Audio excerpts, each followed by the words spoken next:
Et demain, c'est le secteur de la petite enfance qui sera en grève à l'appel de 6 syndicats. Chaque année, des établissements ferment leurs portes faute de moyens financiers, en particulier les crèches privées qui représentent un quart de l'offre en fédération Wallonie-Bruxelles. Et ce, alors que la pénurie de places s'aggrave. Un reportage de Charlotte Simonard et Alexandre Dassler. Il est à peine 8 heures. C'est une nouvelle journée à 100 à l'heure qui s'annonce pour Sabine, la directrice de cette crèche. C'est un peu la course, il faut que tout soit prêt, installé pour le démarrage de la journée, les repas à lancer, pour qu'on puisse accueillir sereinement tous les enfants en fait.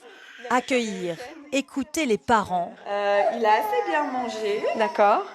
J'avais fait courgettes, patates. Rassurer les enfants. Le travail n'est pas uniquement des gestes de base, mais le plus gros du travail est la gestion des émotions des enfants. Sabine et son équipe accueillent chaque jour une vingtaine d'enfants. Il faut être passionné pour pouvoir le faire.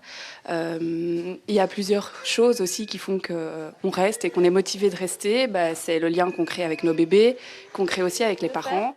Vas-y. Oui, encore. La passion, c'est ce qui fait encore tenir Sabine. Cette ancienne cadre dans la finance, reconvertie il y a 12 ans, malgré une situation financière de moins en moins tenable. J'ai fini l'année 2023 avec une perte d'exploitation d'un montant de plus de 22 000 euros, ce qui est énorme, en sachant en plus que je ne me paie pas. Asphyxiées financièrement, ces crèches non subventionnées, dites privées, ferment les unes après les autres. 1700 places perdues en 4 ans, alors que la demande continue de dépasser l'offre disponible. Pour ces deux entrepreneurs qui ont mené une large étude sur le secteur, ces crèches manquent cruellement de moyens.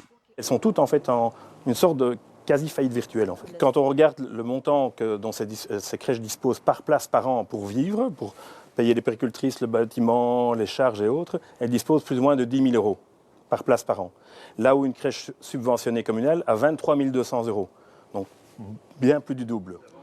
Selon eux, pour stopper l'hémorragie, il faudrait augmenter l'aide publique à 4 500 euros par place et par an, contre 1 500 actuellement.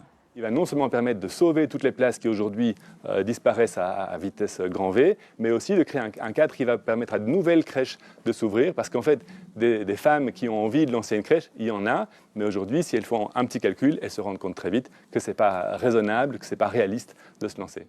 Cette option pourrait faire partie de la solution, admet la ministre de la Petite Enfance, qui fixe des échéances à plusieurs années pour répondre à l'urgence. C'est effectivement urgent. Je ne veux pas travailler dans l'urgence pour amener la réponse la plus sereine possible.